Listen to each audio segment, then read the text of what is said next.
All right, welcome back to the deep dive. You know, this one is all about the Kemetic mystery system. Okay. And we are going to be diving into some really cool stuff. You sent over the KMS Precepts Manual from the Shrine of Ma'at. Right. And, you know, this is sort of like their handbook. Yeah, it's like a guidebook for initiates into this modern spiritual practice, but one that's rooted in the traditions of ancient Egypt. Yeah, and it's very interesting because one of the first things that it requires you to do is to sign this commitment to Sharri. You know, that was one of the things that really struck me as I was reading through it. You know, it requires new initiates to vow to keep the teachings and the rituals confidential. Yeah. There's a real sense of reverence for this ancient wisdom and a desire to protect it. That's a really great point. It's not just like learning facts, you know. Right. It's like they're entrusting you with something sacred. It is, and it's also beautifully dedicated to the ancestors who preserve this knowledge, especially during times of oppression. Talk about reclaiming heritage. I mean, really, it just underscores the resilience of these traditions, you know? Yeah. And the importance of honoring those who came before us. I mean, it's a direct link to the past. It is. And it's really interesting, too, because they use the layout of a New Kingdom temple as a symbolic framework for initiation. Oh, wow. So each part of the temple represents a stage in the journey. Oh, I love that. So it's like, you know, instead of taking a hike through the woods to find yourself, you're walking through this incredible temple. It is. And it starts, you know, you enter the temple through these massive tapering walls. They call them sebket, and they're covered in carvings. I mean, that in itself must have been just awe-inspiring to see, just these incredible walls. You can imagine yourself standing before them, feeling their immensity, feeling their presence. And these walls represent a transition, a leaving behind of the everyday world as you enter this sacred space. The left side representing yesterday, the right tomorrow. But the entrance itself is all about the now, the present moment. So it's a powerful reminder to focus on the here and now, because that's the only moment we really have control over. Yeah, so it's like right from the start. Right. You're being taught this mindfulness, this awareness. That's so amazing. And then as you progress through the temple, you encounter multiple gateways. Each one is a deeper level of initiation. That's right.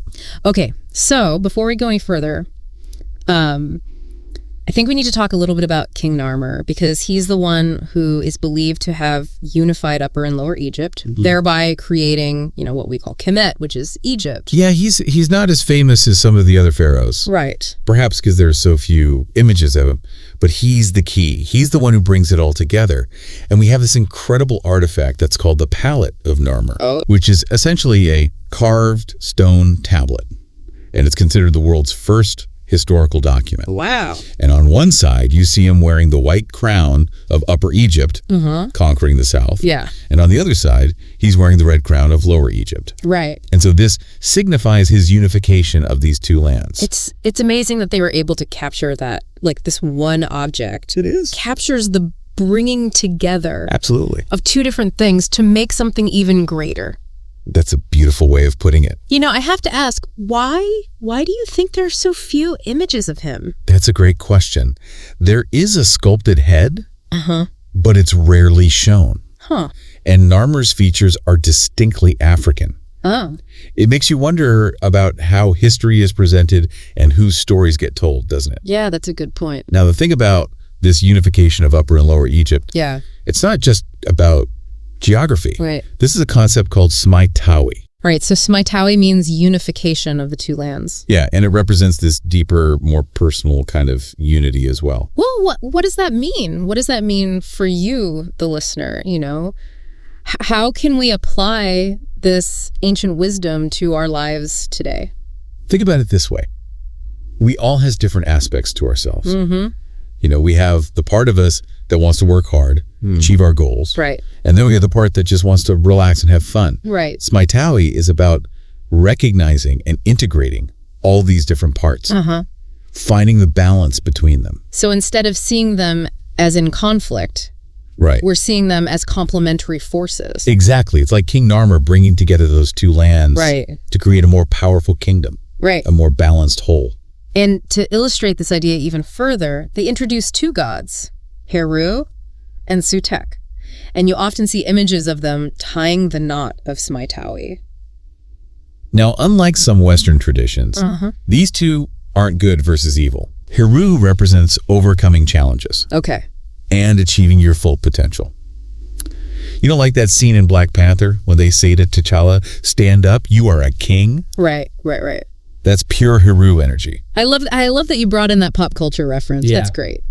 So Heru is about stepping into your power. What about Sutek? He doesn't always get the best rap. No, he doesn't. But Sutek, in this system, isn't a villain. Okay. He represents our primal drives. Yeah. Things like hunger, thirst, the desire for connection, those basic urges.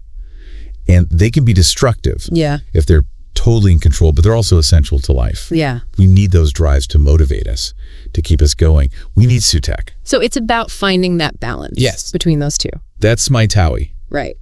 Okay, and this kind of brings to mind something else in the manual, the Khepera process. Ah, yes, the Khepera, the dung beetle. Right. This humble creature, but in ancient Egypt. Right. It was a powerful symbol of transformation and rebirth. Yeah. Even connected to the journey of the sun god. Okay, we're going to get into the Khepera process in a little bit. All right, we're going to take a quick break and we'll be right back.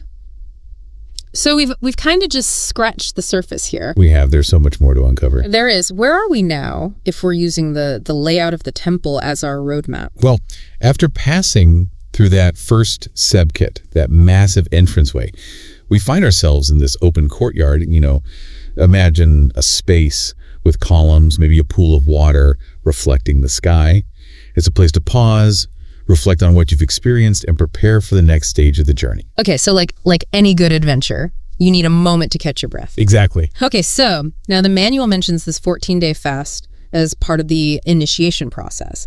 It doesn't go into great detail about, the specific rituals. Right. But this one really stood out to me. It's quite a commitment, isn't it? 14 days. I mean, any significance to the number 14? I mean, we saw it with the Khepera beetle, the 14 protrusions. Exactly. Yeah. The number 14 seems to hold a lot of meaning in the Kemetic mystery system. It could symbolize the stages of transformation, perhaps, or it connects back to Osiris, who was dismembered into 14 pieces before being resurrected. Right. So there's this hidden language of numbers and symbols woven throughout this whole system. And it's not, just about what you see on the surface. Right. It's about delving deeper into these mysteries. Absolutely. And they actually have a whole section called Signs and Symbols, where initiates learn about the sacred aesthetic and the divine subconscious. It's like they're saying, you want to understand this, you need to learn the language. All right. Okay, so we've got the temple layout as our guide. We've got these recurring numbers. Right. And now we've got this whole system of symbols to decode. What stands out to you the most, in this symbolic language? Well, you can't really talk about ancient Egyptian symbolism without talking about the Ankh. Right. That cross with the loop at the top. Right. It's often seen as a symbol of life, but it can also represent the union of masculine and feminine energies, or the eternal cycle of birth, death, and rebirth. There's always more to uncover. Yeah, it's like every symbol is a doorway to a deeper understanding. Yeah. I mean, there are layers upon layers of meaning here. I mean, I'm really starting to get a sense of how rich and complex this whole tradition is. It's incredibly layered, and the manual also emphasizes the importance of Kemetic literature. They suggest that initiates actually study ancient texts like the Book of the Dead, the pyramid texts, the coffin texts, in order to gain a deeper understanding of the principles and the practices. Okay, so it's not just about, the rituals and the symbols, but also about actually diving into the written wisdom. Exactly. What can we learn from these texts? I mean, they give us incredible insights into how the ancient Egyptians viewed life, death, the afterlife. They believed in the interconnectedness of everything. The importance of living in alignment with Ma'at. That's the principle of cosmic order and harmony. Ma'at is a really core concept here. Right, and we haven't really talked about Ma'at yet. Right. What does it mean to live in alignment with Ma'at? You can think of Ma'at as a goddess who represents truth, justice, balance. And living in alignment with Ma'at is about living ethically, upholding truth, and acting with compassion. Imagine a world where everyone strives to live in accordance with Ma'at. It sounds like a world where people take responsibility for their actions and really understand that their actions have an impact on everyone. Exactly. And they actually include a whole section titled Restoring Ma'at, a historical and practical guide. This isn't just an abstract idea. It's something we can actually cultivate in our daily lives. And that brings us back to what we were talking about before, the idea that this journey isn't just about personal growth. It's about making a positive impact on the world. Yeah, like that ripple effect, the work that you do on yourself. Radiates outwards. Right. Influences your interactions. Helps to create a more harmonious world. Wow. Okay. So we're venturing deeper into this temple. What else is there to explore? Well, the manual mentions Kemetic yoga, suggesting that there are physical practices, and it talks about shrines and sacred spaces, hinting at the importance of creating an environment that supports your practice. Okay. So it's a holistic approach. Body, mind, spirit. What does Kemetic yoga even look like? That's a great question. It involves postures, breath work, meditation techniques designed to align you with the energies of nature and the cosmos. We could do a whole other deep dive on Kemetic yoga. Yeah, I'd be up for that. Okay, so we're going on this journey through the temple. Where does it ultimately lead? Well, eventually you would reach the inner sanctum. This is the most sacred space, right, where the statue of the deity resided. And in the framework of the Kemetic mystery system, this represents the culmination of the initiation process. A state of union with the divine, a realization of your true nature. Wow, that's a powerful image. I imagine it's not an easy journey to get there. No, it's a process. It's a lifelong journey of growth and transformation. And remember, it's about confronting your shadows, embracing your wholeness, aligning your life with Mat. It's challenging, but the rewards are profound. Yeah.